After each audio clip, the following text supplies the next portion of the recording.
Hey Run Junkies, it's 6 weeks to the Boulder 10K and I just finished off another recovery week.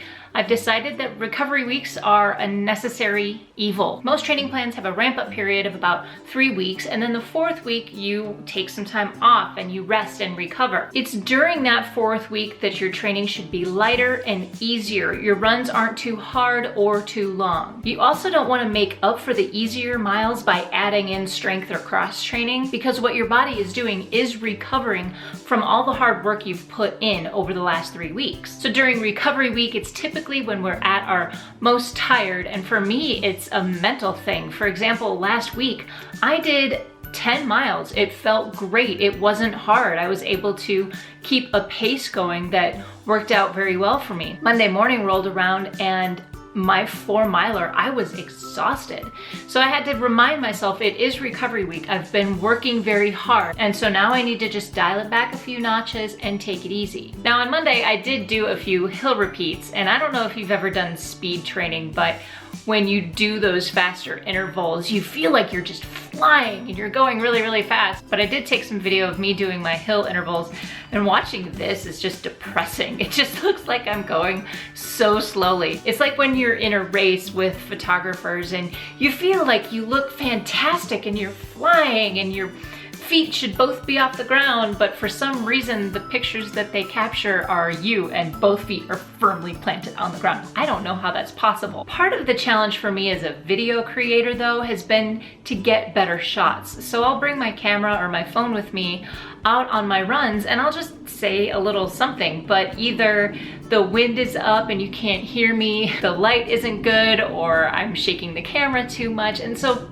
all of it just doesn't come out well. I end up sending a bunch of stuff to the cutting room floor, and really I would rather just sit here and tell you about my week with my coffee on my couch. I do have a long wish list of equipment that I would like to get to make video creation more interesting and more fun, but I have to sometimes decide between the race registration and the fun iPhone 7 gimbal that I would like to take with me on my runs. You know, a ring light would be really nice to help out with this whole thing. Basically though, training wise, this week was tough. I had a really hard time keeping the effort easy enough to where it showed up in the data. I felt like I was running slowly enough and easy enough, but then I would look down at my heart rate and it was just skyrocketing. So I don't know why exactly that is. And I sent an email to Coach Christine and asked her almost in a panicky kind of tone, like, what is going on? Am I overtraining? Am I working too hard?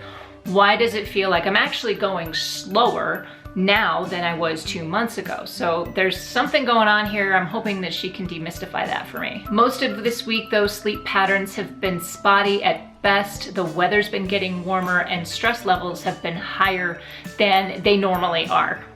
So maintaining the easy effort wasn't really the issue. It's just that physiologically I was already in a place of stress, and so that's reflecting itself in the data. I'm hoping that's all it is. But today I would like to give a shout out to everyone participating in the Boston Marathon in the next couple of days. Now, the Boston Marathon is not really on my bucket list, but I want to give you a little bit of perspective. In order for me to qualify for the 2018 Boston Marathon in my age group, I have to submit a marathon time of 3 hours and 45 minutes. And that doesn't even guarantee that I will get in. Currently, my marathon personal best is 4 hours and 46 minutes. And the marathon that I did in January was a whopping 6 hours.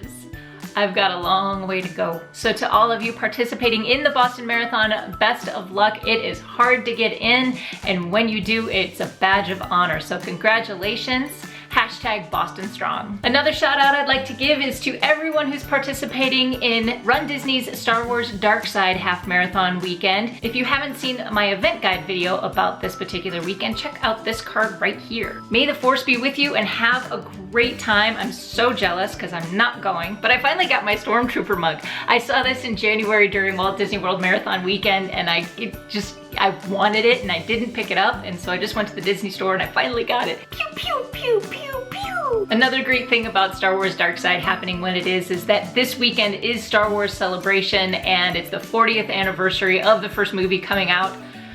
I don't even want to think about that. By the way, the new trailer for episode 8 is out. If you haven't seen it already, link is in the description. So coming up next week, we are in the next and last phase for training for Boulder 10K. And you know it gets real when you have 31 planned miles and a track workout with 800-meter intervals. I think I just threw up in my mouth a little bit. Also on Tuesday, I'm going to be talking a little bit about tracking your workouts, so please subscribe so you don't miss any more great content from Running with Grace. That's it for my weekend training update this week. Please give me a thumbs up if you like this video. It really helps out the channel. Thank you so much for watching. Get out there, go find your awesome. Until next time, happy running.